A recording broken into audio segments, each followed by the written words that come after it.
السلام عليكم ورحمة الله وبركاته، اخواتي وحبايبي في الغواية. احلى واجدع مسا عليكم يا جدعان. طبعا احلى مسا على كل راجل جدع بيكتب لنا كلمة حلوة من جوه مصر او من بره مصر. كل الناس يا جدعان تخش تعلق وتدي لايك كده للفيديو وتقول لنا هي منين عشان نقول اساميها. وطبعا حابب اشكر اخويا ابو باسل، الراجل اللي بيدعمنا، الراجل اللي بيعلق لنا، الراجل الكبير، الراجل المحترم اللي على دماغنا. طبعا احنا لسه دلوقتي هنخش الغاء قدامكم اهو. هنخش الغية. تعالى يا باشا.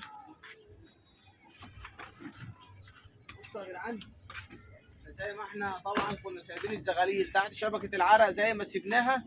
وطبعا البومه الله يبارك لها كلت الاحمر وصار، كلت الزغلول البطش، عشان ما حدش يقول لي اصل انت سيبته ووقع. والله العظيم البومه كلته. كلت حاجه تاني بس انا مش متذكرها يعني. المهم ان هي كلت زغلولين. طبعا احنا قفلنا على الزغاليل في المصطبه. وادي البيبان الفاضيه زي ما انتم عارفين عشان احنا بنصفي وبنبيع في الحمام.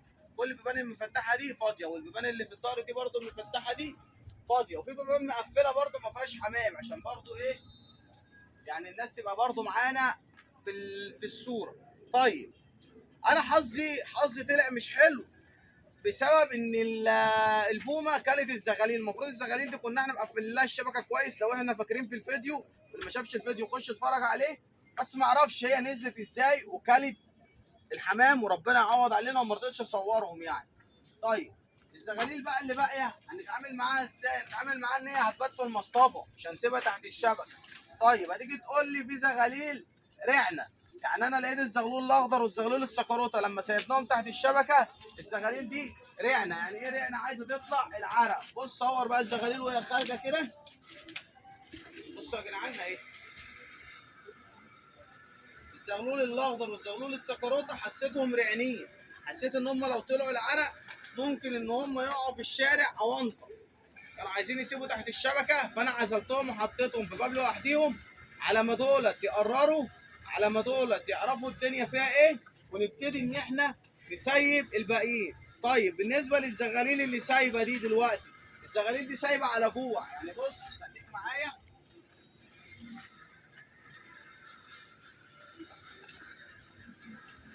اهو. بصوا يا جدعان الزغاليل دي سايبه على جوع زي ما انت شايف اهو. باجي من الليل وانا بقفل عليهم اشبعه. اجي بالليل اكله اكلفه واشيل الذره من قدامه. يجي زي دلوقتي اهو. الساعه دلوقتي 5 بالظبط، 6 الساعه 6 الساعه 6 و5. الساعه دلوقتي 6 المغرب. احنا دلوقتي الساعه 6. حسيت ان الجو طره، الجو حلو، ما نسبه الشمس فيه هاديه. سيبنا الزغاليل زي ما انت شايف. طبعا الزغلول بيدور على اي درايه يجري عليها زي ما انت شايفهم كده جعانين. انا سايبهم جعانين علشان اعرف المهم زي ما انت شايف. يطلعوا مثلا العرق زي ما انت شايف كده اهو. يبقى برضه سايبين على راحتهم وعلى راحتهم. طيب احنا بقى تيجي نطلع بره عشان نسيبهم بقى براحتهم. بص انت ممكن تعمل لهم نظام تهديره هنا. هتعمل حاجه زي كده وتحط عليها شويه تحديقه، تحط لهم عليها شويه ذره. الزغاليل تبتدي ان هي تنزل على التهديره وتطلع. ده كله بيخلي ان الزغلول يقرر ويحفظ الغيه لما يقوم ويشوط ويجري شمال ويمين يرجع على نفس التهديره. لو ركن على غيه او ركن على بيت يجي على التهديره. طيب اهم حاجه زي ما احنا شفنا كده يا رجاله ان احنا لما نيجي نسيب، بص الاسود وزار قام شوط اهو هيحط لوحده اهو. هو ده اللي انا عايزه منك وهو ده اللي انا بطلبه. ايه هو؟ ان انا اسيب الحمامه براحتها. يعني ايه براحتها؟ يعني انا ما افضلش واقف قدام الزغاليل ومش كل لما زغلول هيقوم هرمي له دوره ولا ههويله ولا الكلام ده. لا، انا فتحت لهم من المصطبه زي ما قلت لكم. الشبكه مفتوحه تمام، مفيش اي مشكله، الشبكه مفتوحه.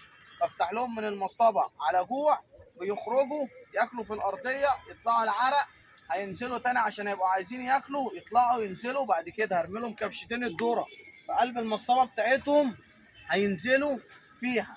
ما اخشش بقى افزع فيهم، ما الاقيش مثلا الزغلول العبسي النهارده مثلا طار، ولا السكروته طار، ولا الاخضر طار، واجي انا بقى طول الليل وطول النهار هش ونش فيه. لا، الزغلول براحته، براحته يقوم يتدور، يسقف، يشوط كده، يلعب شمال يمين، يرجع يركب غيته.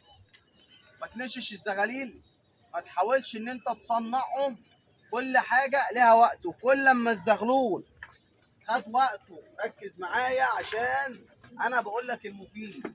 كل ما الزغلول خد وقته في التشويط، كل ما الزغلول خد وقته في التشويط وفي الجري كده شمال ويمين، كل ما هو بقى عترة، وكل ما هو بقى ناصح، وكل ما هو بقى جدع. ركز معايا، كل ما الزغلول ياخد وقته في التشويط هتسيبه براحته يشوط ويجري شمال ويجري يمين، هو بياخد قوه وبياخد جدعنه وبياخد عطاره. صنعته، سيبته في وسط حمام كبير ودورته في وسطهم، خيبته، خد مع اي حد هيتدور، هيتصنع تقل حمام على جوه على اي حاجه، تبص تلاقيه الدب. يبقى اول حاجه بتدي لفرد الحمام قوه ونصاحه وعطاره هو التشويط، علشان تعمل زغلول ايا كان نوعه، قطاطي، مسود، شخشولي، اسود وزار مثلا، حلس، عبس مصر، استرالي، جريزلي، سيبه صافي، سيبه يشوط، سيبه يشوط وسيبه براحته. ما تحاولش ان انت تضايقه او ان انت تقرص عليه، ما تحاولش ان انت تضايقه او انت تقرص عليه. انا هوريكم كده يا رجاله برضه حاجه اهو، هنجيب كبش الذره كده. انا هوريكم برضه ايه. طبعا احنا هنطلعه من المصطبه العاليه دي يا رجاله، هنطلعه من المصطبه العاليه دي، بس احنا دلوقتي هنخليهم في المصطبه الايه، الواطيه.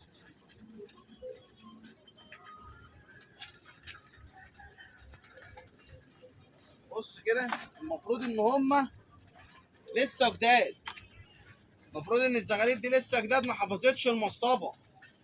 الزغاليل دي جديده ما حفظتش المصطبه. بص، هم هينزلوا عشان ياكلوا في الارضيه، اول ما يبص هيتعودوا يخشوا المصطبه. بص، كله هيبتدي ينزل ياكل في المصطبه. انا بعوده على المصطبه ازاي؟ من الجوع، من الجوع الزغلول يتعود على المصطبه. بص اهو، بص كله هيبتدي ان هو ينزل. اسبوع، 4 ايام، 5 ايام بالكتير، يعني بالكتير اسبوع، هتبص تلاقيهم، هتبص تلاقي الزغاليل دي حفظت المصطبه، حفظت المصطبه. بص العكس اهو، هينزل الجريز اهو. بص اهو، اقسم بالله هم باين عليهم ان هم مش متحفظين. يعني انا مش محفظ الحمام، انا طالع اصور لك كده تلقائي، انا مش محفظ. لسه لما احفظ، لسه لما الحمامه تحفظ. اما الحمامه تحفظ اتفرج عليها، اما الحمامه تقعد اسبوع كده مع بعضيها جوه المصطبه دي اتفرج عليها. انما هم دلوقتي عشان جعانين، الجوع هو اللي مسيطر عليهم، الجوع هو اللي مسيطر عليهم. بعد كده هنركبهم المصطبه العاليه اللي هي الاولانيه، هينزل من العرق على مصطبته، وهنسخنهم باذن الله في التماسي مع الذكوره بالليل، وهنوريكم الكلام ده بعينيكم. يعني احنا النهارده 4/9 و5/9، دول اديهم كمان شهر 9 كله شهر 10، ونبتدي من 11 نقول يا مسهل معاهم.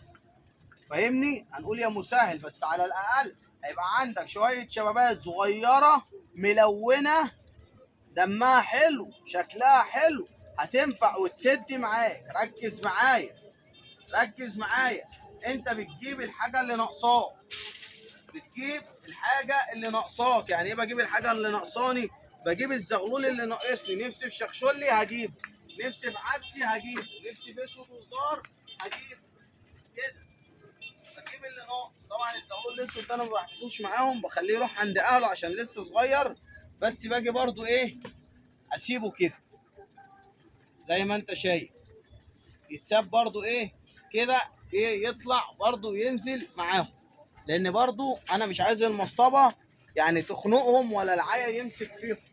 لا، يسيبوا واجي بالليل المهم. امكانيات انا كمحمد ان انا اقفل على كل زغلول فيهم في باب كده واقدر ان انا اكلفه وامسق له كل يوم، يبقى انا راجل غاوي وراجل فعلا براعي ربنا في الحمامتين بتوعي.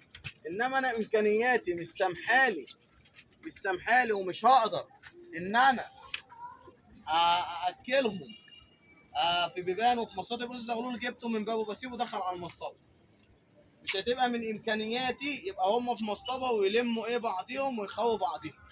طبعا هم يا رجاله عشان جعانين زي ما انتم شايفين حبسوا وكلوا. طب وبعد كده هيعملوا ايه؟ هيسيبوا دلوقتي هيطلعوا عشان في الدرايتين اللي انا رميتهم في التشت، لما يجوا يطلعوا العرق وهو شبعان هيقوم يشوط. ركز بقى معايا، إيه اللي بيخلي الزغلول يقوم ويشوط ويجري؟ لما بيبقى شبعان، بس مش شبعان الاكله اللي هي يعني صدره ما يبقاش متروس، اللي هو انت فاهم تارس الاكل، لا بيبقى يعني نص اكله. بص هو هينزل هيفتكر ان في دوره تاني في المصطبه هيرجع. بعد كده يا رجاله يطلعوا بقى العرق كده، الزغلول يقوم يشوط. لازم برضه تعودهم على حركه كده ان انت تعمل لهم كده يطلعوا، تفتح لهم المصطبه يطلعوا. طبعا يا رجاله احلى مسا عليكم والسلام عليكم ورحمه الله وبركاته.